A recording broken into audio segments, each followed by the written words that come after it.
All right, the Raiders are looking to sweep the Chiefs, and here's how the AFC West looks heading into Sunday. The Raiders are a perfect 3-0 against division opponents this season, but the Chiefs remain at the top of the division. So let's bring in Jeff Chadiha, Michael Robinson, and D'Angelo Hall to break down the Chiefs side of things. Now, Jeff, in their first meeting, the Raiders put up 40 points on KC. Can the Chiefs slow them down this time? Well, it's a great question, MJ, and I'm not certain they can do it because that 40 points was legit. They came in with a serious game plan, with serious talent, and they got serious results. You look at the Raiders this year, in seasons past, they had Derek Carr struggling, not having the weapons around him. Now he's got Henry Ruggs going deep. He's got Nelson Aguilar going deep. He's got a Pro Bowl tight end in Darren Waller and a Pro Bowl running back in Josh Jacobs. And they were really able to get into the Chiefs' weaknesses, which are the cornerback play and the linebacker play. Those guys aren't great in coverage, and they expose that. But the Chiefs are saying the right things. In fact, after that game, Tyrann Mathieu, their safety, said, look, he's never been more motivated than right now. So he wants to get back at this team, wants a second shot at this. And I'm sure D'Angelo Hall, being the resident DB, can talk about this as well.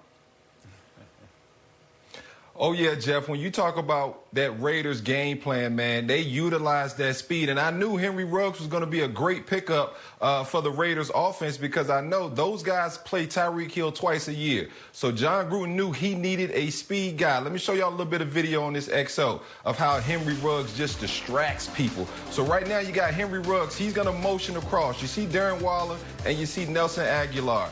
My corner right here, Travarius Ward, he has to stay deep.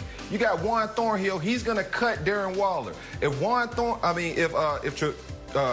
Travarius Ward, if he stays deep and just sprints from start to finish, he makes that play.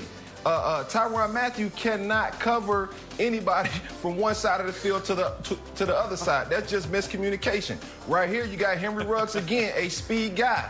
Daniel Sorensen leads the team in tackles. He's running up there trying to make a tackle. They don't need you to make a tackle, Daniel. They need you in the post. And as you see, Henry Ruggs, that speed threat that John Gruden coveted in the draft, making play after play. So this Kansas City secondary can't blow coverages, especially when it's laid out for you right there. D-Hall, they cannot blow coverages, and they can't let Josh Jacobs just go ham on them. I mean, he rushed for a couple touchdowns the last time that this team played. He rushed for over 100 yards last week against the Denver Broncos team who had stacked the box to try to stop him. I mean, this kid is electric. I mean, and then you look at the Kansas City Chiefs run defense, they give up almost 140 rush yards a game, and I think the reason why they give up that much, obviously teams are trying to keep the ball away from Patrick Mahomes.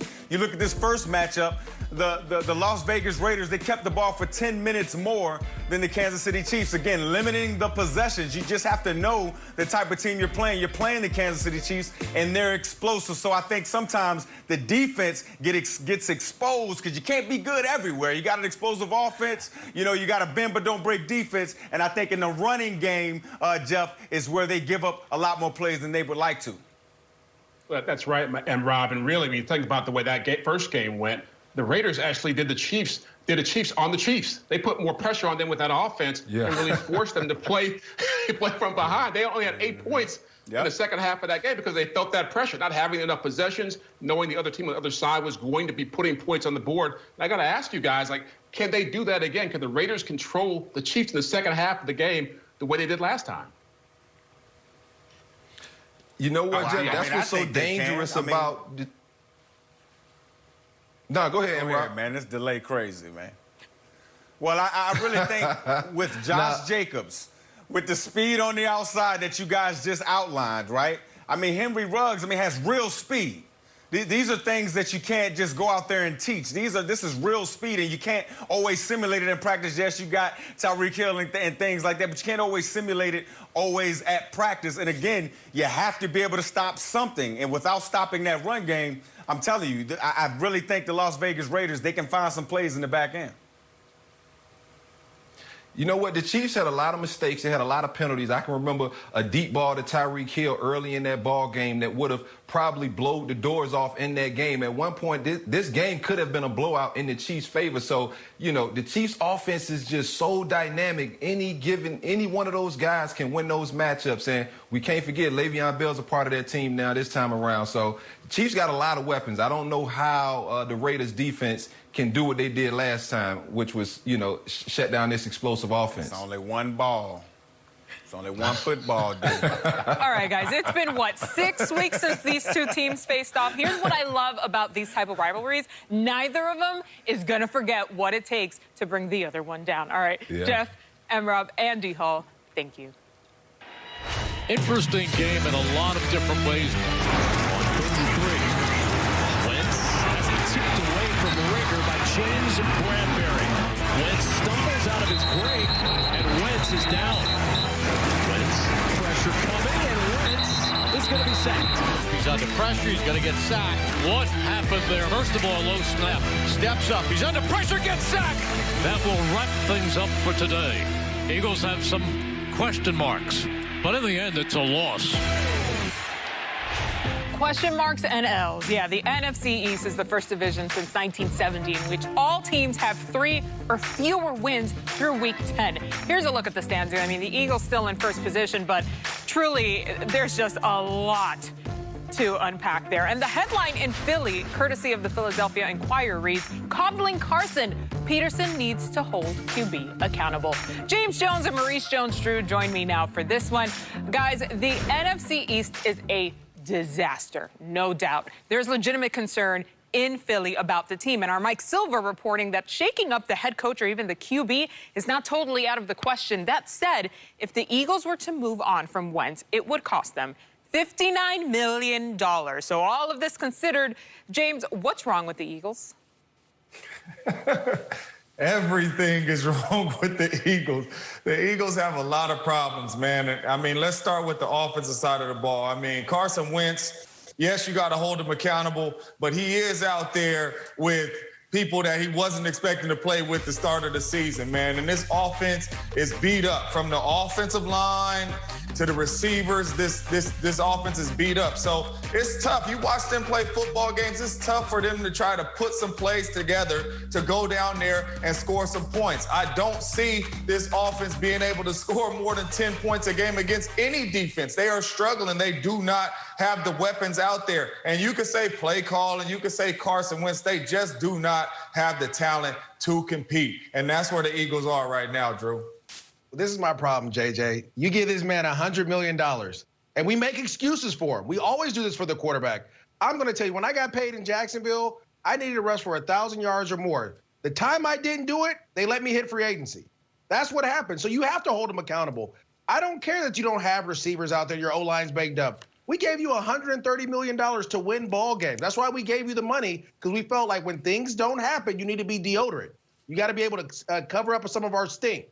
And the problem is, Carson Wentz is the one that's stinking it up. He's trying to force the ball in the coverage. He doesn't get the ball out quickly. He's always trying to make a play. Losing the ball in the pocket, getting strip sacked, turn the ball over late. Holding him accountable is the first thing you have to do if you're an Eagles organization. It has nothing to do with the coaching. If I call a play and a guy is open and you don't throw it to him, you scramble around and you fumble the ball, that's on the quarterback. I'm tired of as a national media, I'm tired of everyone in the National Football League coddling these quarterbacks. Don't pay them that money then. Pay them what they deserve, not the $100 million, and then I'll say, okay, he doesn't have enough weapons. Okay, we need to run the ball a little bit more. Okay, we need to have a better offensive line. All right, he said what he said. And as we saw, the Eagles sit atop of the division. But let's dig into their remaining schedule, guys. Not ideal. 3-5-1 as it currently stands. Let's start here with Week 11, MJD, against the Browns. Listen, the Browns are going to win. They're running the ball well. Nick Chubb and Kareem Hunt. JJ, Week 12 against Listen, Seahawks. I know people want us to talk on TV and try to give the Eagles some hope or, hey, break these games down. But I'm looking at this schedule, man, and I'm just saying L. And it looks like it's going to be L all the way down. But you could go next, Drew. Green Bay, L. No question. All right. New Orleans, L. And without Drew Brees? L. Double down on that one. Well, here goes an L to the Arizona Cardinals. We just saw what they did last week. What about this one, though?